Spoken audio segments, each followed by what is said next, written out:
on you today a little bit, but hopefully you'll see some interesting pictures and interesting stories. And I'll talk a bit about what I think the past, present, and future are of technology and teaching. But let me give you what I think the bottom line is. This was a really interesting assignment. Thank you, Naomi and everybody else who got me this, because I started thinking more about technology and teaching, and I realized there's at least two ways to look at teaching. The way I looked at it was kind of simplistic. I think it still is, and that's helping people learn. That sounds very noble, right? Easy, helping people learn. I think it's more. I think the burden for us is to help people discover why they should learn, what they should learn, or at least begin that process, and teach them how to learn so they can do it on their own. And we could talk about that for a whole course, I think. And my colleagues in Seth, I apologize to you for presenting this so blithely. But here's the other thing, and this is probably the important thing today that I can tell you. I think there's two ways of looking at using technology in teaching. One is the method of teaching. And the method I got, and I'll talk more about this in a minute, was the one I was trained in, so it must be the best, is the SOTS method. Sage on the stage. SOTS. So you're familiar with this, I'm sure. But just if you haven't heard it, it's an interesting idea. And I think the other method that we've been working on a lot is the GOTS method. And we've been moving towards the guide on the side method. And a lot of what you're learning about, we're teaching each other about, is the latter. But that's the method. And there's a lot of different methods of teaching. Those are just general families of it. The other way that technology is usually used, and that's what I first thought of, is the hardware, the software. And this can be a lot of different things. It's sort of like a delivery system. Like right now, and a minute ago, I was using a fork delivery system. But it's just the delivery system. You can have a high-tech fork.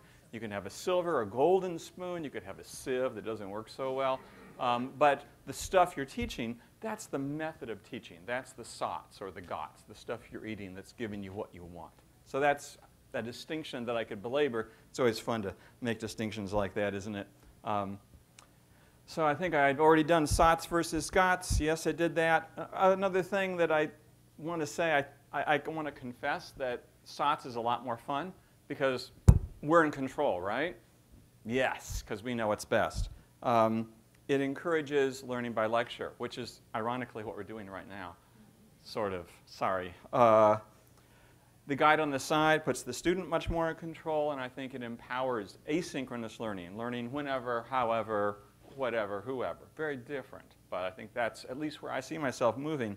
And the thing that the inspiration that I got when I started preparing for this thing was technology can empower GOTS, not just SOTS. And I think that's particularly useful.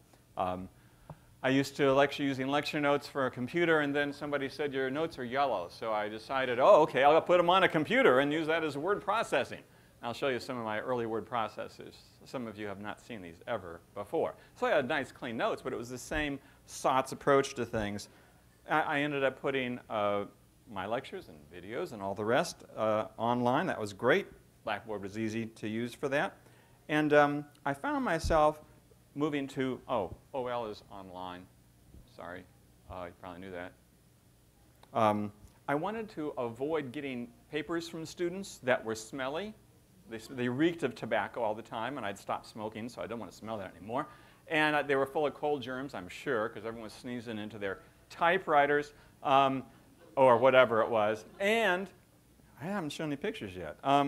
And they'd always put them in these slippery binders, you know, and you'd take them to class, and they'd slip all around on the quad. And so having people upload papers made a lot more sense. It made my life easier, and that was what is important. I thought it might help the students too, but I confess that was kind of secondary. And then I thought, you know, you could put the exams online, because these athletes, wonderful people, work for us. They got like games and stuff, and sometimes they're not here, they're elsewhere. So, and a lot of people's grandparents experience high rates of mortality and morbidity. And so, I'm sorry, I'm so sorry. I'm about to be one of those myself, but they do. And And if I could just let them take the exams more or less on their own, any place, any time, that would be great. So Blackboard helped me do that. So it made my life lots easier. The result, as soon as I put slides online and the rest, is I accidentally flipped my classroom. I found students going online, listening to the lectures there, not listening to me in class. But that was a time to really work on papers and solve problems, right? So out of 40 people, 3 or 5 showed up. But it was fine. It worked out fine. I'll show you the pictures in a minute. It'll be a lot better. I got some validation of this approach, though, in my summer teaching that Jim Lee and others in the center encouraged, so I guess it's probably all right. Now I'm in my second year of teaching entirely GOTC courses, or at least online. And let me talk a bit about it, the past. And I got the present and future if there's enough time, but maybe not. So where it all began for me was in front of my dad's books. And I was very frightened when he took this picture because I thought, oh my gosh, here's technology books. It is a technology. It's a one-to-many system. It's asynchronous. It's fairly cost-effective, although, as Naomi's mentioned, we're working on the cost part of that. And I was worried, but he was thankful that I was worshiping at the altar of book tech, so that was good. Delivery system, I've used a few of these in terms of technology of teaching. One, the teletype. It's not just a way of getting news, it's a way of actually writing programs. Yes. How many people here wrote basic programs on a teletype? Yes! I have a picture that's going to make you cry in a minute. You know, old times, ADM terminals.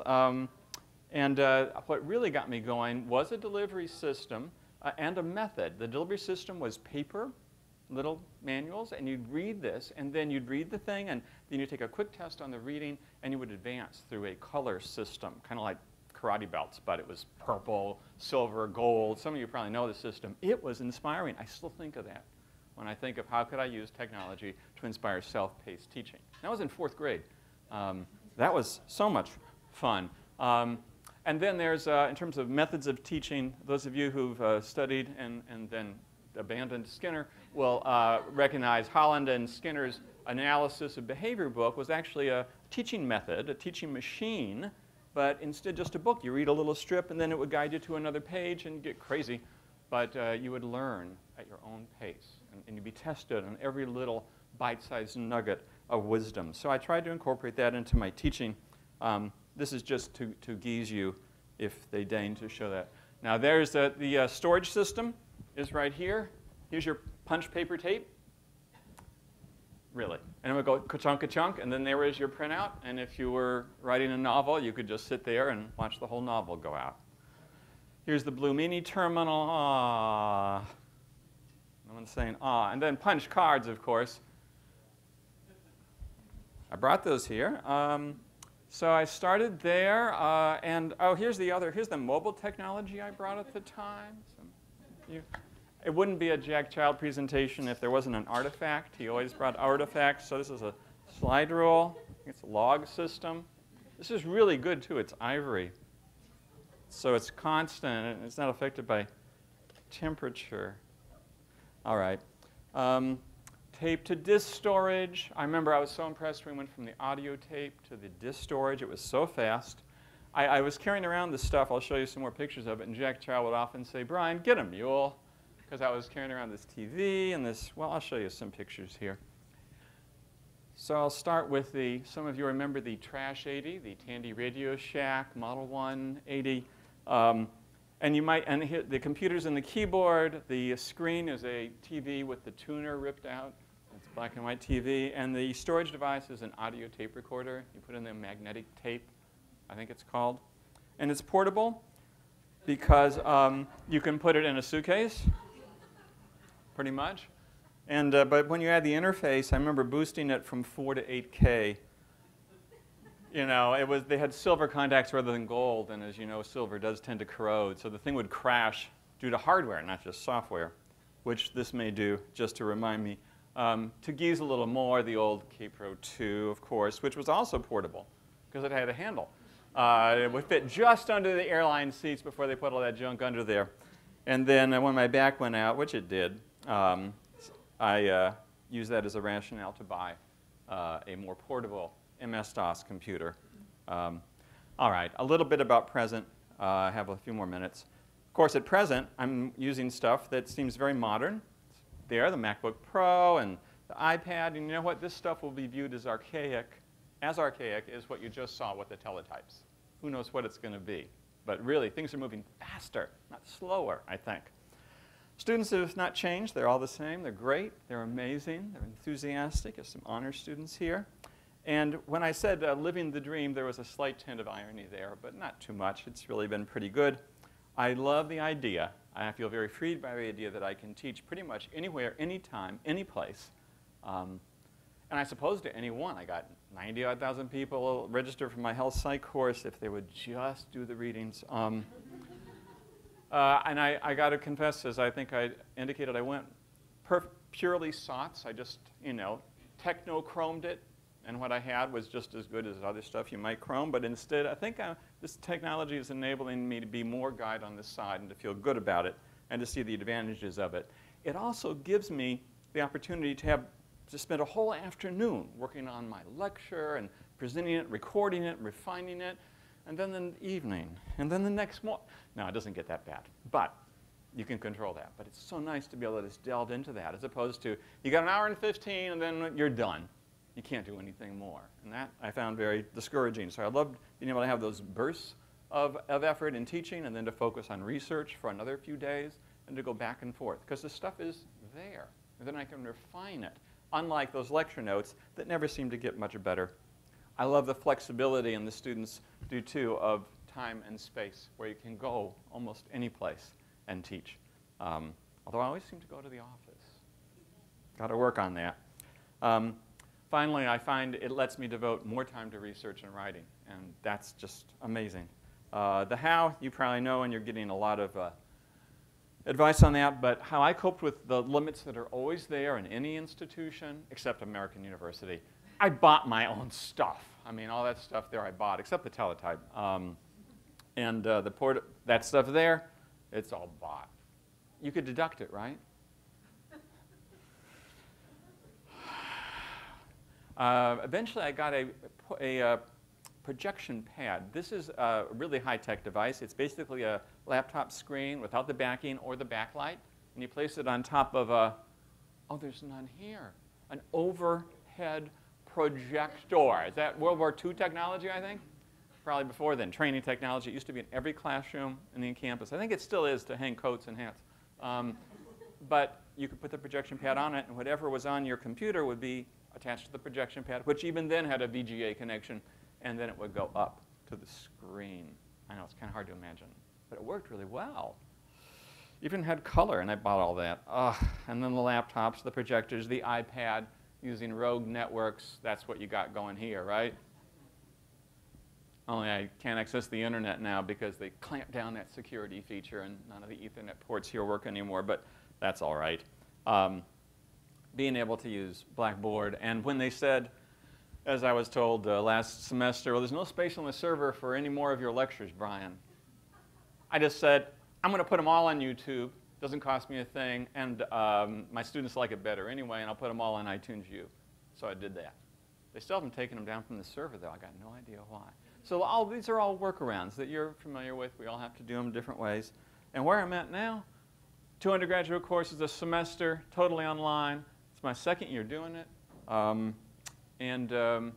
also taking some out-of-print textbooks I wrote for one of the courses, self-management, that incorporated student examples, their self-management projects, the better ones, and with their permission.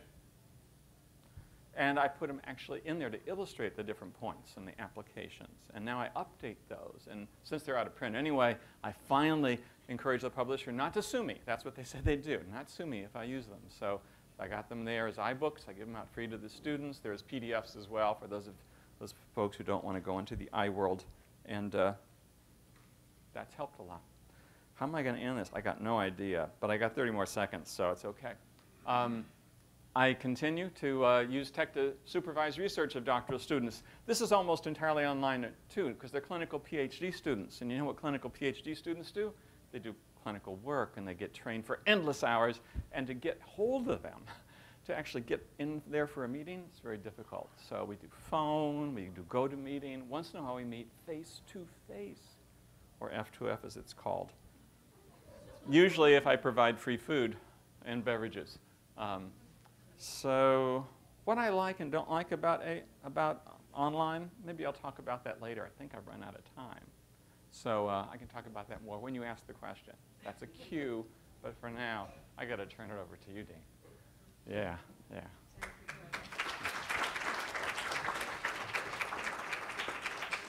There you go.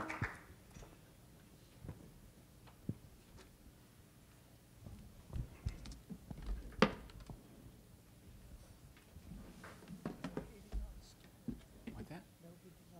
Oh, I like the guy, you know.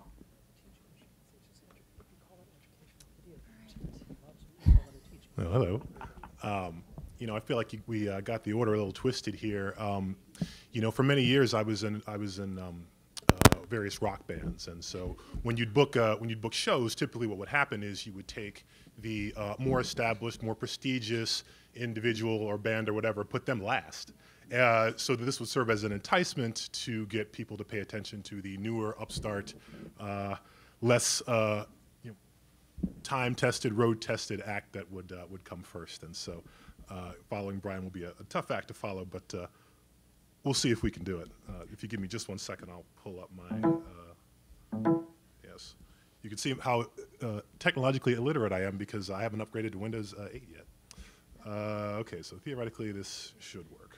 Okay, so that is in there, and then here is something that I'm going to present to you. Okay, so I intentionally made my PowerPoint presentation not too complicated because I knew I might be having to present it on a different machine than I created it on. And as many of you know, when you do that, typically many things change. And the more complicated you make your presentation, the more things are likely to change. So also, does this laptop have internet? I really hope so. Oh, good. Well, I probably should have asked that question before I got on the stage, but I'm really glad that's the case. So I'm going to use my time. I don't know how long this is going to take. If I'm going over, someone please like wave their arms at me or something, to talk about tech tools and resources for teaching and learning. That sounds like a really generic title, but it actually has a little bit more to it than may initially meet the eye. So I should talk a little bit about what I do. I'm an SOC. A lot of my research focuses on political uses of social media and digital communication technologies, and much of my research is focused on analyzing the content that is produced through these services. Long story short, that involves pulling the data out of these services, primarily Twitter and Facebook, but also others, and finding ways to analyze them at scale. And so typically, you know, one of the projects I'm working on with a couple of colleagues, we're looking at somewhere in the range of 57 million tweets about Syria over the past, well, not past, but over about 32 months. And so that's an enormous undertaking. And so on the research level, that's kind of what I do. But one of the things I'm really, really interested in is passing this information on, not only to grad students, PhD students, but also to undergrads. And I have done, I've started to do some of this stuff. I'm kind of making it up as I go, trying to learn things from other people who do this along the way. And so, again, examples of this, you know, the social media data collection, simply obtaining the data itself is a really, can be surprisingly difficult given how long Facebook and Twitter have been around. There's this idea that I keep, you know, trying to push to everyone who will listen, which is programming as a research method. If you know anything about the social sciences, you know what the typical research methods are: experiments, content analysis. On the qualitative side, you've got interviewing, ethnography, qualitative textual analysis. I believe that programming should be added to the quantitative side of this, and I'm doing everything I can to make that happen within my own field of communication. And network analysis, which has been around since the early part of the 20th century, I recently learned, but has really gotten a lot of purchase in terms of people who do social media analysis, myself included. I've become so infatuated with it that I've invented a few new tools for it. New, right? I mean, that's sort of something that I would like to think until someone comes along and says, well, you know, we've actually been doing that for 30 years, which happens on occasion. So before we get our heads too big with that, we should do some background research. And so the other thing that that's really important to note is that with my research, you know, technology is no mere add-on, it's integral because I teach technological topics. Technology is right there in the title. So this is not so much something that I can take or leave. It's something that really is essential to my teaching. And so I want to distinguish between a couple of different kinds of instructional tech that have sort of framed the way that I've thought about this. So this idea of teaching tools is a notion of technological implements that students use to create or analyze content. Some of these I've created myself, others I adopt that other folks have created, and I'll give 3 examples of teaching tools that are technological in nature that I found useful and interesting.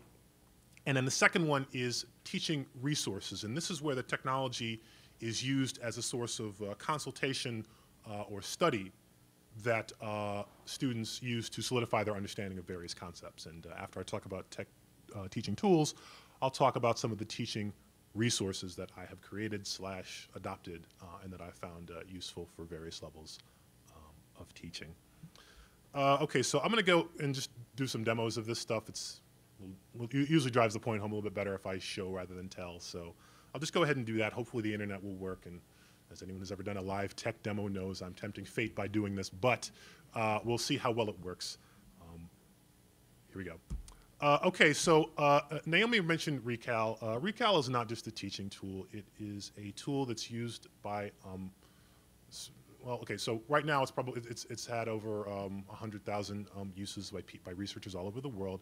It calculates several coefficients for not only content analysis, I learned, but also for things like diagnostic practices that doctors use, for example, to verify that you have a particular disease. So the basic point of it is, you get 2 or more individuals to evaluate a set of cases, be they texts or diagnostic cases or whatever, and Recal basically computes a coefficient, a set of coefficients, in fact, that tells you the extent to which those individuals agreed while taking chance into account.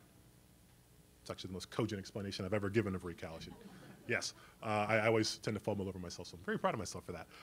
So I'm going to really quickly just show it to you. I may be able to demonstrate it if I can. Oh, there's my cursor. Okay, so here goes. Let's hope this works. Okay, there it is. So here's the Recal front page.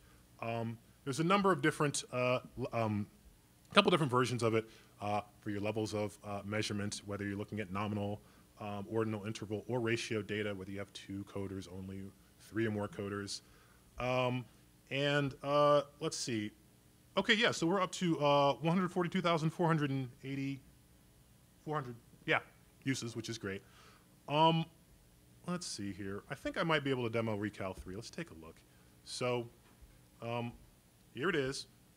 And if I browse, let's see if I can go and find some stuff. Actually, this isn't going to work, so I'm not using my own laptop. All right, so you can sort of imagine what the findings look like. This is actually a really great teaching tool that I primarily use for grad students. And the reason why I created Recal in the first place is because most existing statistical programs, shockingly, still do not provide effective implements to be able to calculate these particular coefficients.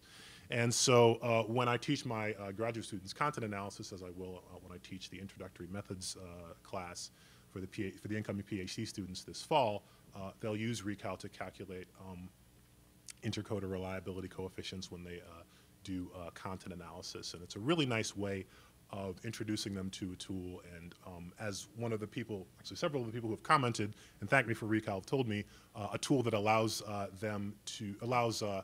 content analysis to be a much more viable method, because typically when you do this and you submit it off to journals or whatever, they pretty much insist that you do the intercoder reliability calculations, despite the erstwhile paucity of software to be able to calculate these things. Okay. So that was Recal. Unfortunately, I didn't get a chance to show you what the output looks like. Just imagine a bunch of coefficients on a web screen. Teaching tool 2 is also very interesting. These are a couple of things I created called tgrab and fbgrab. Tgrab is a really nice tool that I use when I'm teaching students how to analyze Twitter data.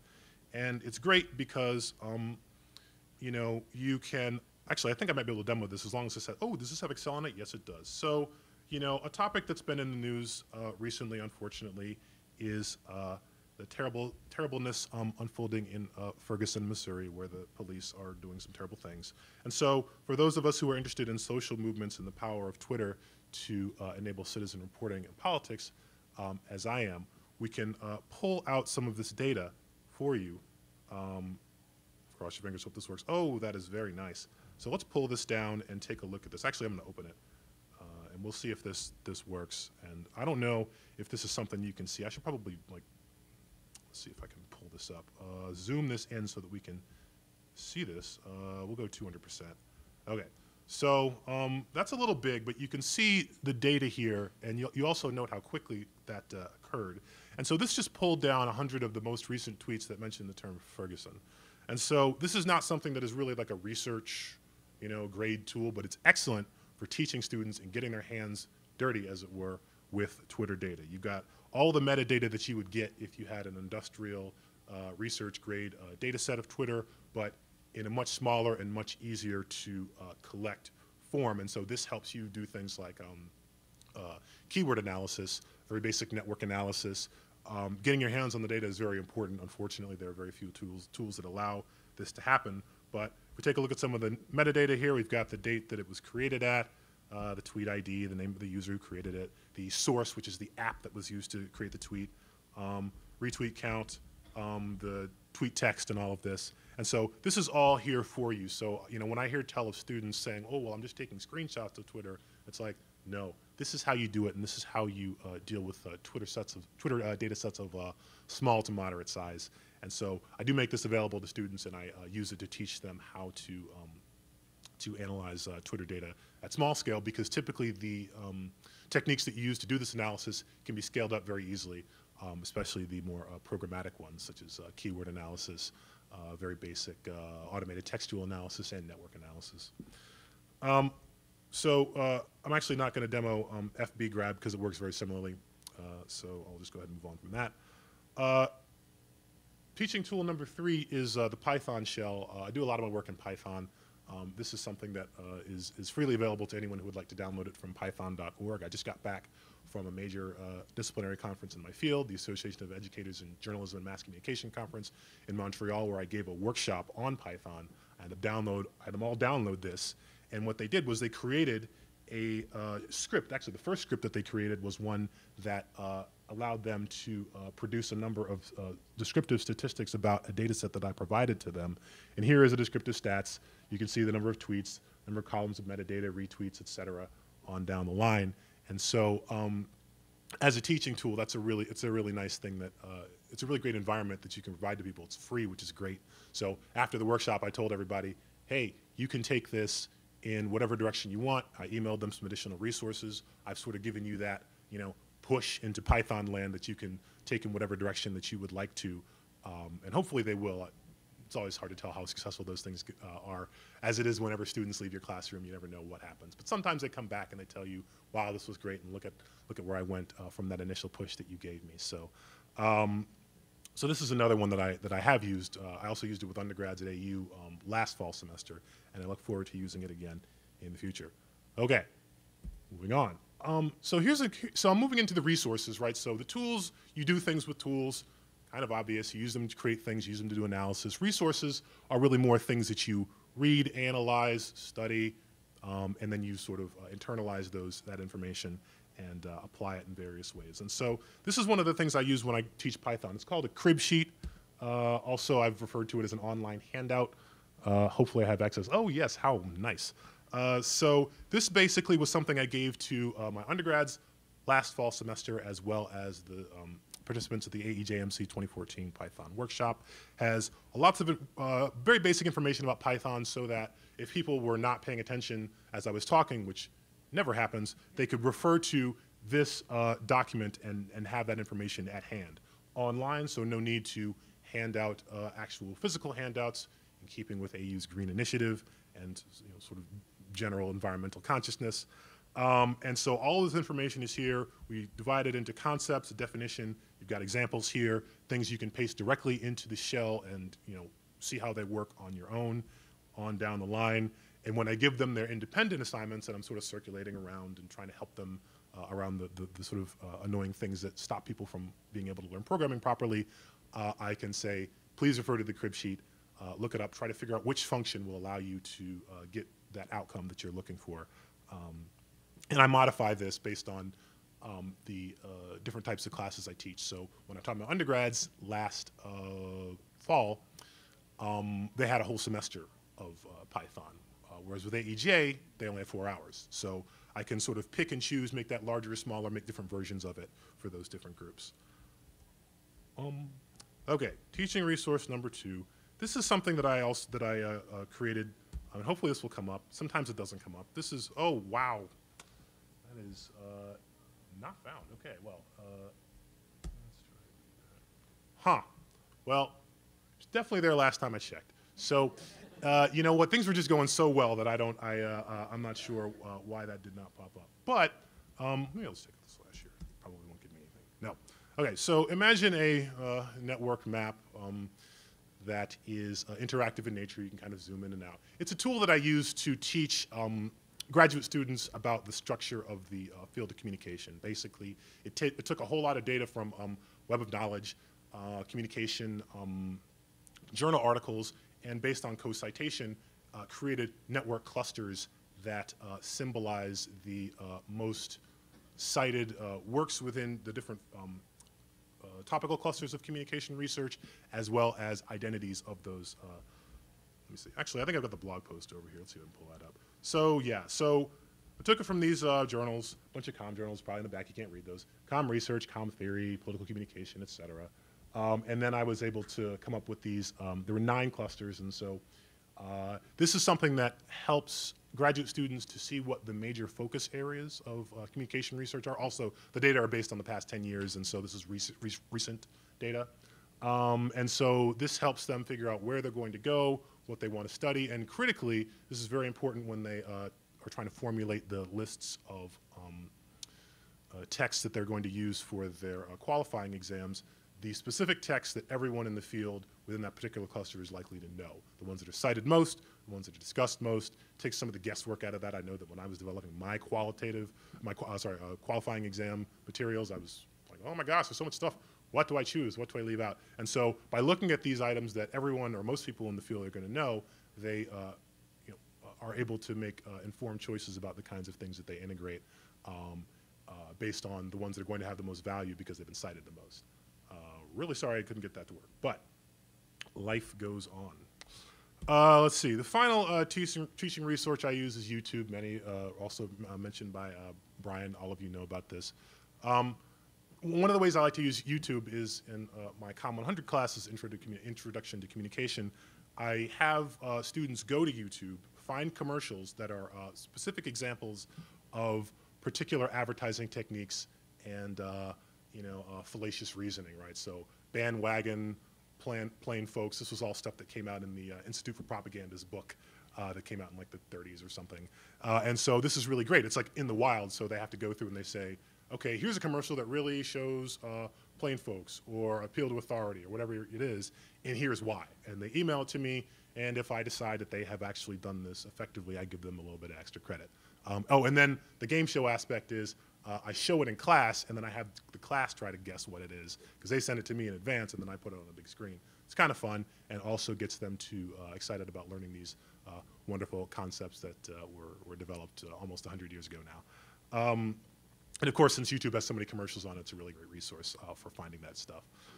Not too much in the realm of concluding remarks. So creating some of these tools requires coding knowledge. Fortunately, using them does not. If you're interested in using any of these, please talk to me and I can show you how to use them. I try to make them as user-friendly as possible, although as a pre-tenure faculty member, sometimes user design is not my #1 priority, but I can try to do these. So just getting it to work is really important. Again, this probably goes without saying. Try to use tech where it's helpful, not for its own sake. Just as our students are, sometimes we can be very distracted by very shiny objects. But just try to think about whether this is something that actually is going to enhance your pedagogy and not just sort of be a shiny thing that you're using just because it's kind of shiny. And then, of course, the last one I would say is make sure your students know how to use the technology, because the instructional technologists in the room, of which I used to be one before I became a professor, will know that many times when people have technological problems, they won't tell you. So you have to sort of like go behind them and say, you're sort of like 3 steps behind what's going on. And then they'll sort of do it if you sort of get in their face. And this is something that I have to do every time I teach programming, but it's cool, because it's hard. But so don't be afraid to sort of, get out there and make sure that students are actually doing this before the assignment is due, because then you'll find out and then they'll all fail and then everybody feels bad. But yeah, so make sure they're doing that because some of them can be a little bit bashful in terms of communicating that. So that's it. Happy to take questions about any of this stuff, and thank you for the award and for listening.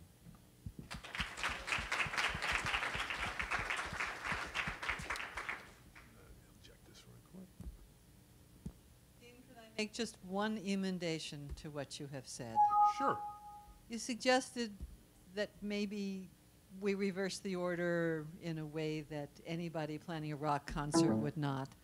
There are 2 rock stars from this concert. So I thank you both very, very much, because it's even Steven in terms of how much you have shared with us and, at least on my part, inspired me in terms of where we can go forward. Thanks.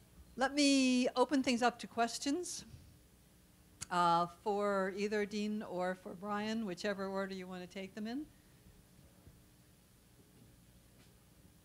Come on, Brian at least seeded a question with you. And Dean, you're welcome to as well. You want to answer that question that we should ask? Absolutely. Myself wired. Where do I plug in the guitar? Online, what I like and don't like. Was that it? Oh, yeah. Well, it's not going to show up on the screen, but I can still talk it. What I really like about it is no lousy classrooms. Years ago, there used to be somewhat inadequate classrooms at American University. You don't know about that now. But I'd go up in Hearst Hall, and I'd see the lines of sight be like, I'd have to look up, my students would have to look up here, or they'd have to, it was bad. And I'd always get these rooms, because I was just in that totally sour spot. Not the sweet spot, but the sour spot in terms of classroom size.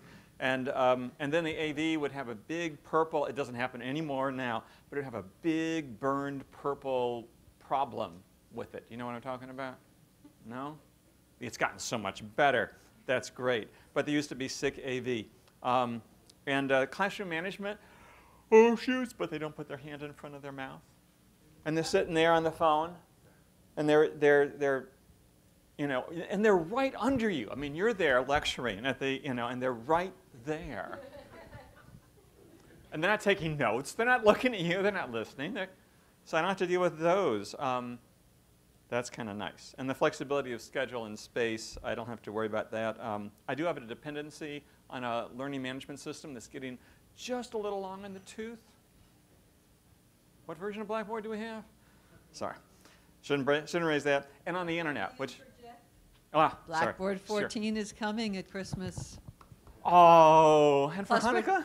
It's really happening. Plus, we are Excellent. trying out 2 other learning management systems that are being piloted as all possible. Canvas and excellent. And it was Excellent. Desire to Learn. Desire to Learn. But they renamed themselves. Anybody remember the new name? I was at both of those things. Yeah, and that's anyways, great. That's great. same. Sorry.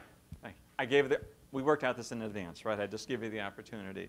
I know some of the learning management systems don't always work with more mobile tech, although they're doing it more and more. iTunes is there, and wow.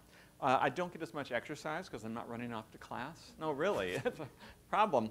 So I walk to and from work now these days. That was the first thing you saw there. And the 24/7 engagement. No, I set up my time map.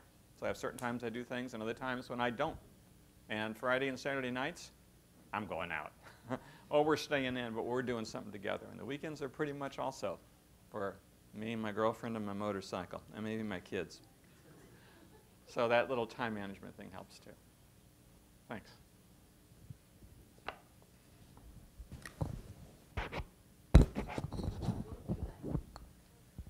What don't I like about the? I'm sorry. That's what I was just listing. The learning management system reliance. Sometimes the internet doesn't work. Yeah. I also miss interacting. I mean, this is such a treat for me to talk to y'all.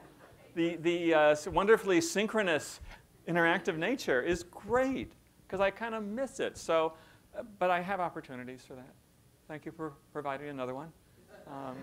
And I can record. I just speak to the computer as if I'm speaking to a class. And you know, after 38 years, it's real easy. Yeah, it's just, yeah. This is your 39 starting. Told you I geese up.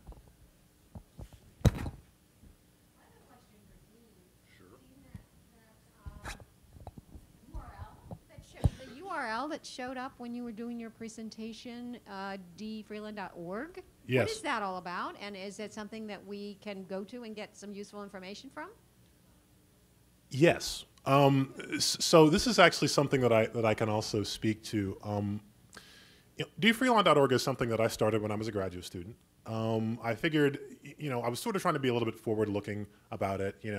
This was right after I finished my master's thesis, and I was beginning a PhD program. And my thought was, okay, well, by the time I go out on the job market, I want this to sort of be high in the Google rankings, and sometimes that takes a while. So I'll just start it a couple of years early, so it'll be sort of out there, and I'll have my I'll sort of have my sort of web real estate staked out by the time that I'm sort of out there going. And people will Google me, and they'll find it, and they'll be like, "Oh, this guy's pretty cool."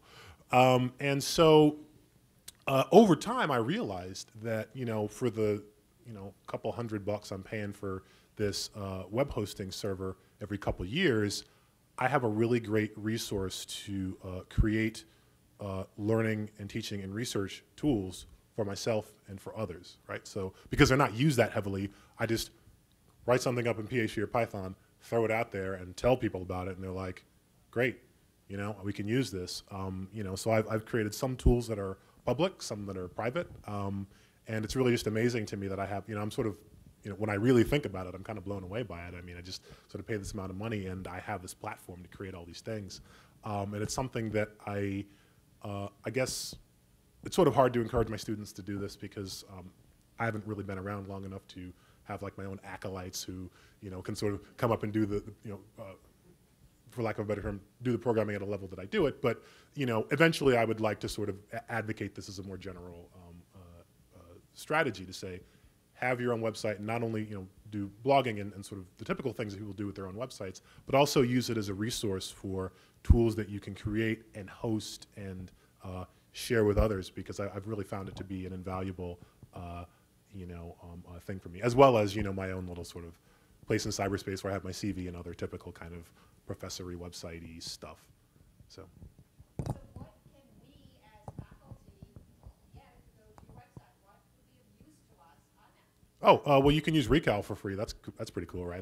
That's how I got to 124,000 whatever hits it was. There's also a tool that allows you to take. So if you've got existing Twitter data, you can convert it into a format that is useful for network analysis using a Google spreadsheet, which is pretty cool. I also have my full Python module that I use for network analysis. That's available there as well, and a couple other odds and ends. So there's some stuff there. Also, my communication map, if anybody's in communication or interested in just the structure of how you would map a discipline using network analysis, you can try that link again. I thought I had it right, but I may have had it a little bit wrong. I'll definitely check it again. I'll fix it if it's not right. And you can check that out and see how that could be applied to your own field. Or if you're really interested in comm, you can sort of dive in and take a look at what's going on there. So yeah, there's a lot of stuff on there. So go there, check it out. Yeah. Sure. And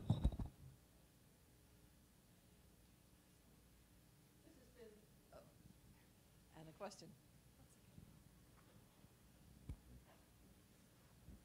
I just wanted to ask, what are some of your predictions for the future? I mean, will we all be wearing Google or doing the Google Glass stuff next year this time, or what's beyond that?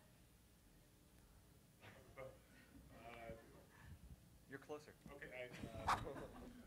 I am closer, right? So I subscribe to the maxim. I'm spacing on who said this, but the best way to predict the future is to create it, and so that's part of what I try to do through my website and through some of the other programming type things that I do. I hope to see a lot more programming used? I mean, certainly you've seen, you know, these initiatives that where there's sort of a back and forth between people who are discussing the merits of teaching every student how to code, right? You know, teaching people how, you know, in my own field of journalism and mass communication, you know, there's talk of data journalism and use of it for journalistic purposes in terms of research. There's data science and computational methods and big data and all that. And so I think that's one big thing that I'm trying to be a part of and trying to steer the course of within communication and possibly other disciplines. You know, I think mobile will probably be pretty big. Google Glass kind of scares me, which tells me I'm getting old. You know, I don't know. But, well, I guess I'll just leave it at that to say that, you know, I think programming will become more and more important to more disciplines, and I think that within each discipline there will need to be some people who know how to do it and how to teach it and how to evangelize about it. Thank you for anticipating the last part of my talk, but I don't have the slides, but I'll spiel on it anyway. I had some pictures of not Google Glass, which I was very attracted to, but since it didn't work as well with my iPhone, and I went, going Mac was one of my last midlife crises. I don't know what the other ones were. I won't discuss that right now. But I think there's better glasses out there. I think the tech will become more wearable and will become more immersed in it. We'll also gain more control over it. Have you heard about that do not disturb feature? It actually is a feature. It's not a joke. It's a feature you can invoke in your iPhone that says don't disturb. And you can, during certain times, if you want to keep your phone on at night for some reason. But if somebody on your contact list or in your favorites list calls you twice, then it'll get through. That could be good. That gives you a little more control. I think there's more control over space and time that it can allow us. And the spaciest thing I can say that I had someplace in an early draft is that tech can enable us to transcend space and time. There's a good one to take away, right? But I think it's true in a way, to some degree. I mean, I don't have to always go to that classroom at that time anymore. I could be in Florence again, you know, teaching from there. I could. Maybe I will. That's kind of cool. I think there'll be more wearable tech too, and it'll become greener. I mean, this takes about 1/10 of what that MacBook Pro takes in terms of power, as I understand it. I think it'll get better and better that way. And I think students will continue to ask us for one-on-one interactions. I don't think that's going to ever go away, and I think that's good. But we'll also be able to take a lot of the burden of repeatedly doing the same thing over and over again, which is insane. I think it'll remove that, and that'll be very nice. It's already done that for all of us in some ways.